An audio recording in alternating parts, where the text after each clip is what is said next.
Hello guys, അപ്പൊ trending ആയിക്കൊണ്ടുള്ള കൊട്ട hair style ഉണ്ടല്ലോ. അപ്പൊ നമുക്കൊന്ന് ജസ്റ്റ് ട്രൈ ചെയ്തൊക്കെ വിചാരിച്ചു. അപ്പൊ അതിന് വേണ്ടിയിട്ട് രണ്ട് ഭാഗം നമ്മള് സ്കൂളിൽ പോണ പോലെ രണ്ട് ഭാഗം കെട്ടിയിട്ടോ. എന്നിട്ട് നമ്മളൊരു ഹെയർ ബാൻഡ്, പ്ലെയിൻ ആയിട്ടുള്ള ഹെയർ ബാൻഡ് അവിടെ വെച്ചിട്ട് പിന്നെ അതിമ കൂടി കുറച്ച് മുടി എടുത്തിട്ട് ചുറ്റാണ് ചെയ്യണേ. കൊട്ടന്റെ ഒരു മുകൾ വശമാക്കിയെടുത്ത് പിന്നെ അത് കഴിഞ്ഞിട്ട് രണ്ട് സൈഡ് നമ്മൾ മുടങ്ങിയെടുക്കണം. അതാണ് ഗൈസ്, രണ്ട് ഭാഗം മുടയാട്ടം. നമ്മൾ പണ്ടൊക്കെ സ്കൂളിൽ പോകണ ഓരോ ഹെയർ സ്റ്റൈൽ ഇട്ടൊക്കെ ഇങ്ങനെ ഓർമ്മ വരും. ഞാൻ കുറേ കാലത്തിന് ശേഷം ഇങ്ങനെ കെട്ടണ തന്നെ.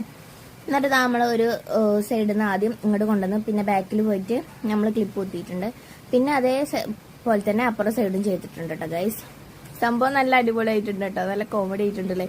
എനിക്ക് നല്ല ഇഷ്ടമായി. പിന്നെ നമ്മള് മാങ്ങ ഉണ്ടതിൽ വെക്കണ മൊയിലും പൂച്ചൊന്നും ഇല്ലാത്തതുകൊണ്ട് നമ്മൾ തൽക്കാലം മാങ്ങ വെച്ച് അഡ്ജസ്റ്റ് ചെയ്തു. അപ്പൊ എങ്ങനെയുണ്ട് ഹെയർ സ്റ്റൈൽ എന്ന് നിങ്ങൾ ജസ്റ്റ് കമന്റ് ചെയ്യണേ ഗൈസ്. അപ്പൊ നിങ്ങൾക്ക് ഇഷ്ടപ്പെടുകയാണെങ്കിൽ ലൈക്ക് ചെയ്യുക, ഷെയർ ചെയ്യുക, സബ്സ്ക്രൈബ് ചെയ്യുക. അപ്പൊ ഇത്രേ ഉള്ളൂ ഗൈസ്. അപ്പൊ എല്ലാവരും ഒന്ന് ട്രൈ ചെയ്തോ.